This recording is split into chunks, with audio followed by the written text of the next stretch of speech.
देखिए restructuring cell से BSNL RTGS slash 15 bracket 14/1/2026 RSTG जो फाइल है ई फाइल है इसके अंदर ऑफिस ऑर्डर आ चुका है। ये ऑर्डर है उत्तराखंड जो सर्किल है उसका रिस्ट्रक्चरिंग का संदर्भ में। तो यहाँ पे ऑर्गेनाइजेशन रिस्ट्रक्चरिंग हो रहा है उत्तराखंड सर्किल में एज ए पायलट सर्किल। तो ये पायलट प्रोजेक्ट है यहाँ पे हो रहा है और 4 तारीख का ऑर्डर है, 4 जुलाई का ऑर्डर है।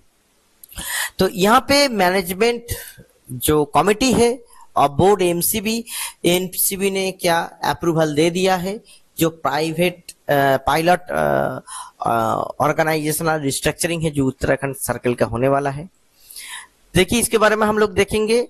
तो pilot circle and effective date, Uttarakhand circle is designated as pilot circle for implementation of 6 level L1 to L6 geography based field organizational structure covering 13 district, 95 blocks and 7,774 ग्राम पंचायत। देखिए यहाँ पे 13 डिस्ट्रिक्ट है, 95 ब्लॉक्स है and 7,774 ग्राम पंचायत से। This order will come into force with immediate effect and shall be completed in a manner in a timeline specified below. Designation of the circle head. The head of Uttarakhand circle shall continue to be designated as Chief General Manager CGM with no change in designation, status or power or administrative ability. कोई भी changes नहीं होगा। Zone structure Uttarakhand को 3 जोनों में बांटा जा रहा है। यहाँ पे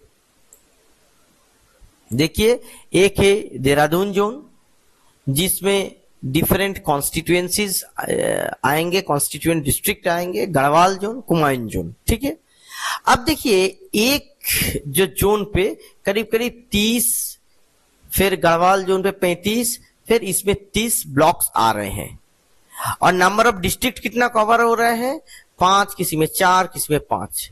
और जीपी देखिए जो देहरादून है उसमें 2,575, यहीं के 2,872, यहाँ पे 2,327, मोटा मोटी 2,200 से 3,000 के बीच में। ठीक है, कहीं पे 2,300 हो रहा है, कहीं पे 2,800 हो रहा है, तो 2 से 3,000 के बीच में जीपी कवर हो रहा है एक एक जोन में। रिवाइज्ड अप्रूव्ड ऑर्गेनाइजेशनल स्ट्रक्चर, यहाँ पे देखिए 6 लेवल हायरार्की हो रहा है, जियोग्राफी बेस्ड ऑर्गेनाइजेशन स्ट्रक्चर हो रहा है। और यहाँ पे क्या बोला जा रहा है, प्रिंसिपल क्या है, 1 जियोग्राफी 1 ओनर, एक नया टैगलाइन है। अब देखते हैं यहाँ पे क्या है।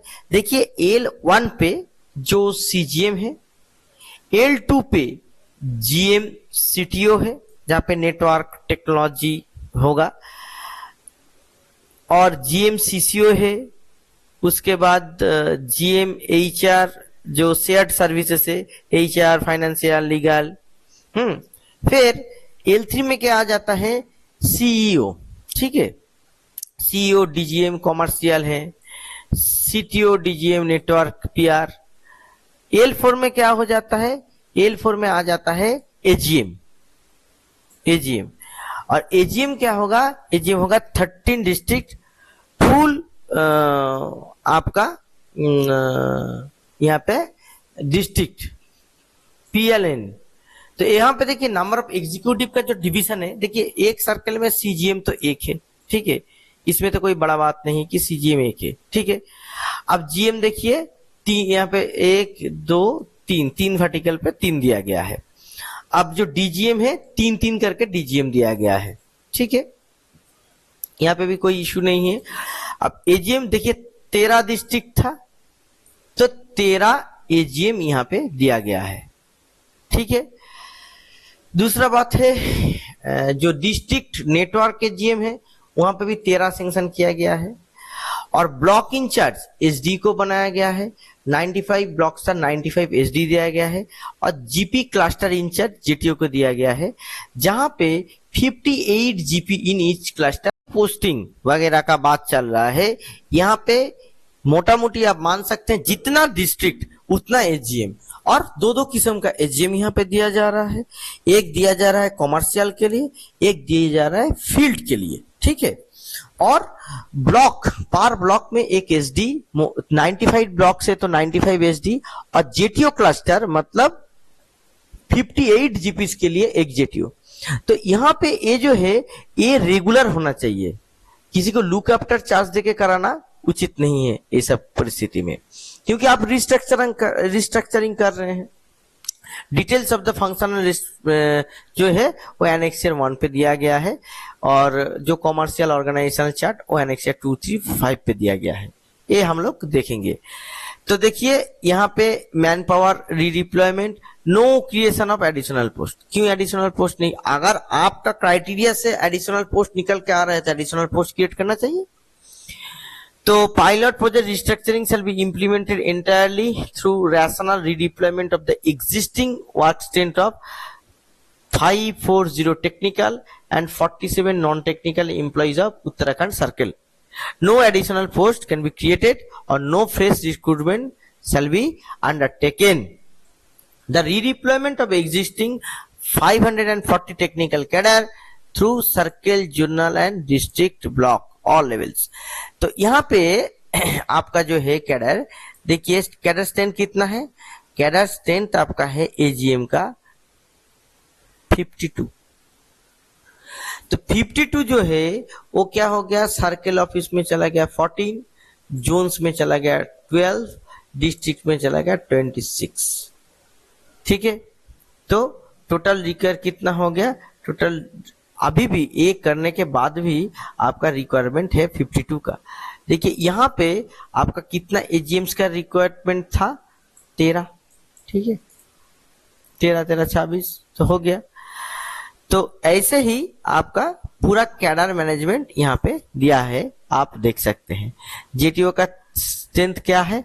137 है, और रिक्वायर्ड कितना है? 137, ठीक है।